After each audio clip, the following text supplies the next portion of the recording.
Assalamualaikum warahmatullahi wabarakatuh. Saya Ibu Kiki. Hari ini kita akan mempelajari tentang bilangan bulat. Submaterinya adalah penjumlahan dan pengurangan bilangan bulat.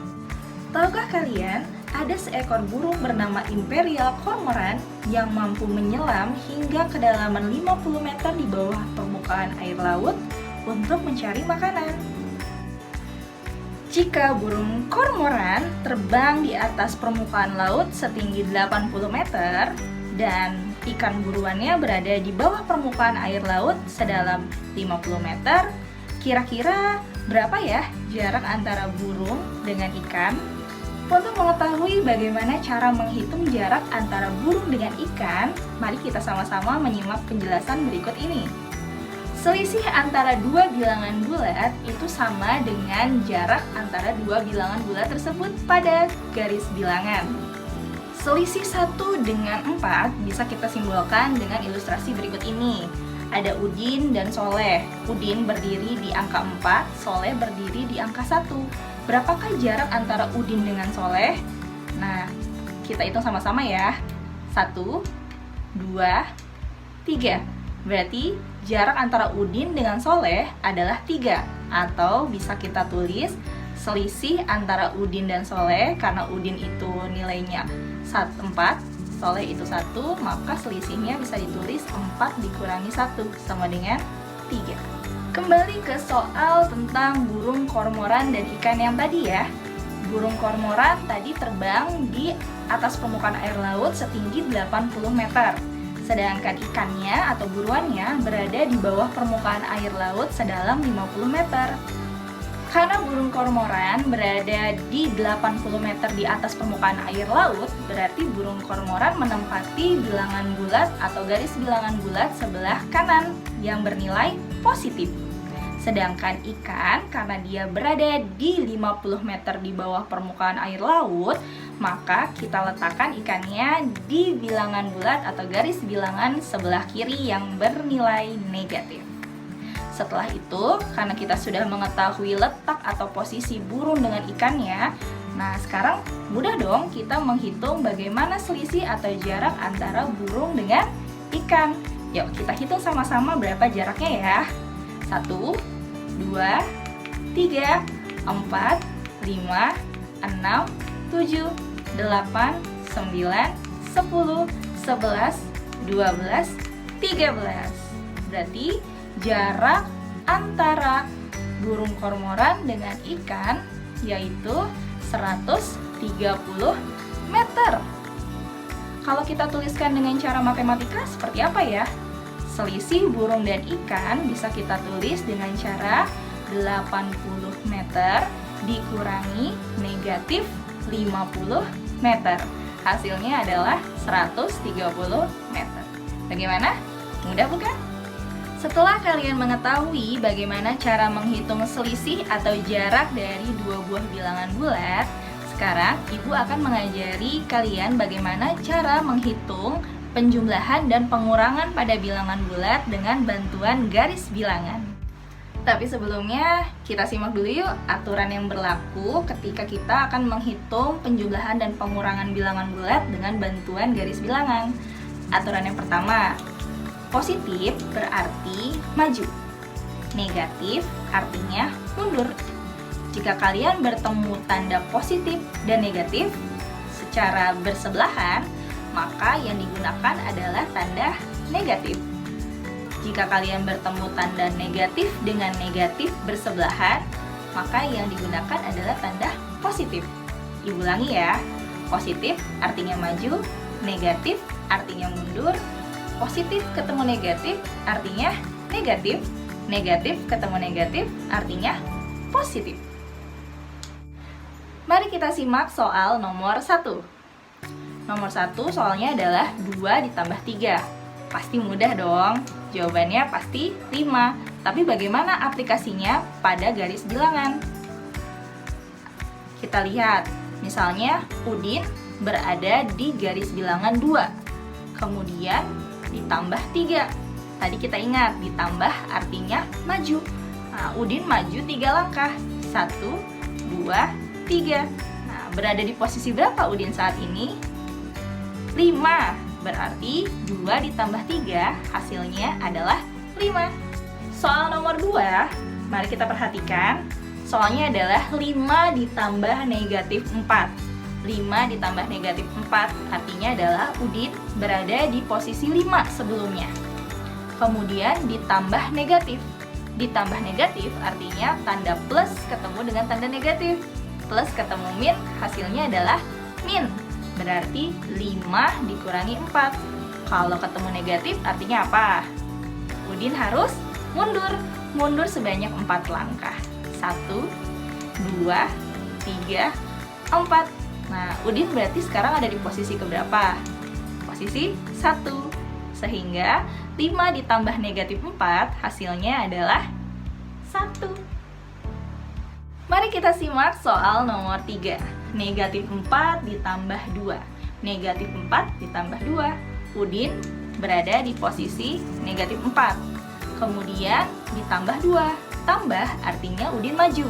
Maju sebanyak 2 langkah. 1, 2. Ada di posisi berapa Udin saat ini? Negatif 2. Sehingga negatif 4 ditambah 2 hasilnya adalah negatif 2. Perhatikan soal selanjutnya.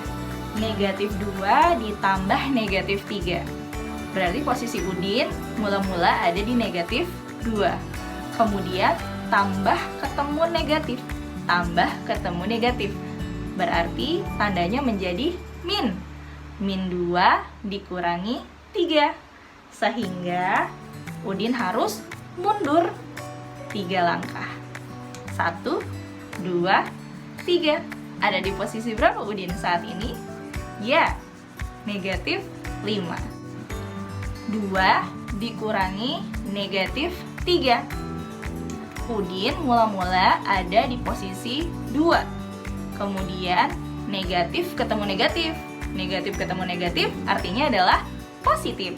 Berarti 2 ditambah 3. Karena tandanya tambah, berarti Udin maju. Maju sebanyak 3 langkah. 1, 2, 3. Maka jawabannya adalah 5. 2 dikurangi negatif 3 hasilnya adalah 5. Soal selanjutnya adalah negatif 3 dikurangi negatif 5. Negatif 3 dikurangi negatif 5. Udin berada di posisi negatif 3. Kemudian negatif ketemu negatif, hasilnya adalah positif. Kalau positif, dia maju atau mundur? Ya, dia maju. Maju sebanyak 5 langkah. 1, 2, 3, 4, 5. Ada di posisi berapa Udin saat ini? Ya, ada di posisi 2. Sehingga negatif 3 dikurangi negatif 5 artinya atau jawabannya adalah 2. Soal terakhir ya, negatif 1 dikurangi 4. Negatif 1 dikurangi 4. Berarti Udin ada di posisi negatif 1. Negatif 4, berarti dia maju atau mundur? Ya, dia mundur ya. Mundur sebanyak 4 langkah. 1, 2, 3, 4. Ada di posisi berapa Udin saat ini? Ya, negatif 5. Jadi, negatif 1 dikurangi 4, hasilnya adalah negatif 5. Masih ingat sifat-sifat apa saja yang ada di operasi penjumlahan dan pengurangan? Ya, yang pertama adalah sifat komutatif atau penjumlahan berbalik. Jika A tambah B, maka hasilnya akan sama dengan B ditambah A. Contohnya seperti apa ya? Contohnya sebagai berikut. 2 ditambah 5 hasilnya adalah 7. Kalau 5 ditambah 2, hasilnya juga 7.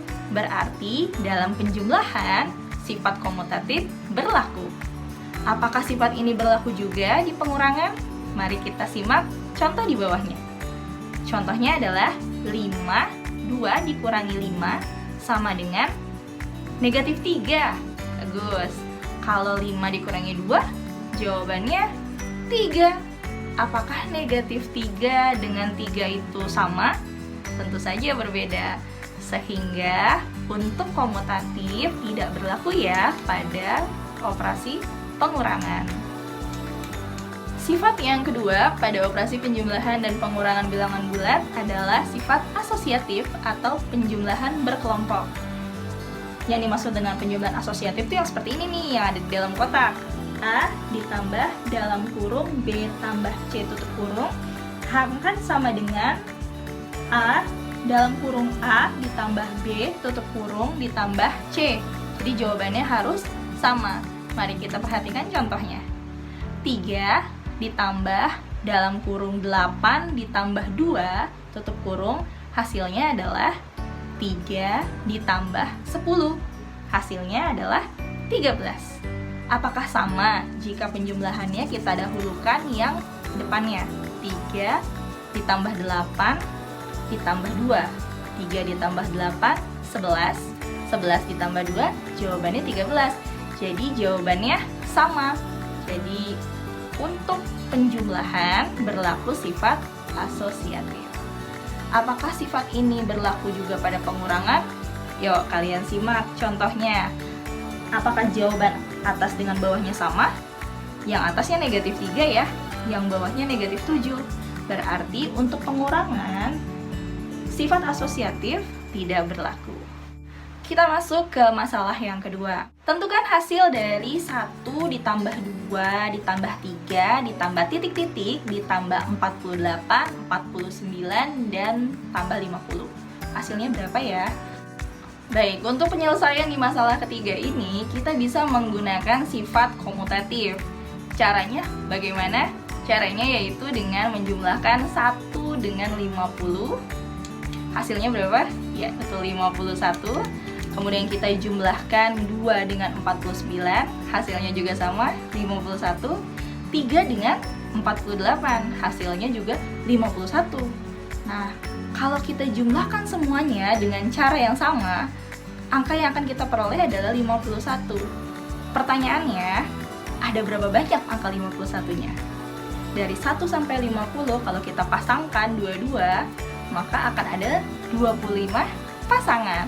Sehingga penjumlahan dari 1 sampai 50 bisa kita temukan hasilnya dengan cara mengalikan 51 dikali 25. Hasilnya adalah 1275. Bagaimana? Cukup mudah ya, daripada kita harus menghitung satu persatu. Jawabannya pasti betul, tapi membutuhkan waktu yang sangat lama sekali. Alhamdulillahirrahmanirrahim, selesai juga materi hari ini ya, tentang bilangan bulat, submaterinya penjumlahan dan pengurangan bilangan bulat. Untuk minggu depan kita akan bertemu kembali dalam materi perkalian dan pembagian bilangan bulat. Apabila masih ada yang ingin kalian tanyakan tentang materi ini, kalian bisa ulang kembali videonya atau tanyakan langsung di bawah di kolom komentar. Terima kasih banyak atas perhatiannya. Wassalamualaikum warahmatullahi wabarakatuh.